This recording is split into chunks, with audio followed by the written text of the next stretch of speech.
ஒவ்வொரு வாரமும் ஸ்டார் விஜய் தொலைக்காட்சியில் நீயா நானா ஷோவில் பேசுகிறவங்க ட்ரெண்ட் ஆயிடுறாங்க.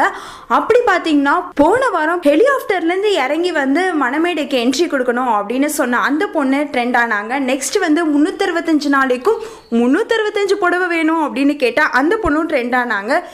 இந்த வாரமும் ஒருத்தவங்க ட்ரெண்ட் ஆயிருக்காங்க. இவங்களை பற்றி நிறைய மீம்ஸ் எல்லாம் வேற வந்திருந்தது. எனக்கு ஆரஞ்சு கலரில் என்னென்ன இருக்கோ அதெல்லாமே பிடிக்கும் அப்படின்னு விஜயகாந்த் சொல்கிற மாதிரி ஒரு மீம்ஸ் கிரியேட் பண்ணி வச்சிருந்தாங்க. நெக்ஸ்ட் பார்த்தீங்கன்னா ஒருவேளை இந்த மாதிரி ஒரு டீச்சர் இருந்தாங்கன்னா நான் ஒருவேளை பாஸ் ஆயிருப்பேனோ அப்படின்னு சொல்ற மாதிரி ஒரு மீம். நெக்ஸ்ட் வந்து தமிழ்நாட்டோட மலர் டீச்சர் இவங்க தான் அப்படின்னு சொல்ற அளவுக்கு ஒரு மீம். யாருதான் இவங்க, இவ்வளோ தூரத்துக்கு சொல்ற அளவுக்கு இவங்க யாரு அப்படின்னு நாங்களாம் அலசி ஆராய்ச்சி பார்த்ததில்ல.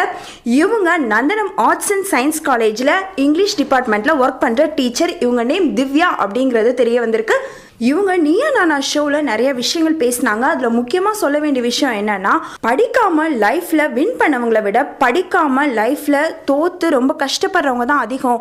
அந்த கஷ்டத்தை நாங்கள் கண்ணால் பார்க்குறோம். ஸோ எல்லாரும் படிங்க அப்படின்னு சொல்லியிருக்காங்க.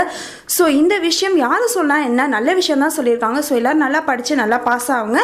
இந்த நியூஸ் உங்களுக்கு பிடிச்சிருந்தா லைக் அண்ட் ஷேர் பண்ணுங்கள். உங்களோட கருத்துக்களை கமெண்ட் பண்ணுங்கள். இது போன்ற விஷயங்களை நிறைய தெரிஞ்சுக்கணும் அப்படின்னா நெட் டிவி ஃபார் யூவை மறக்காமல் சப்ஸ்கிரைப் பண்ணுங்கள்.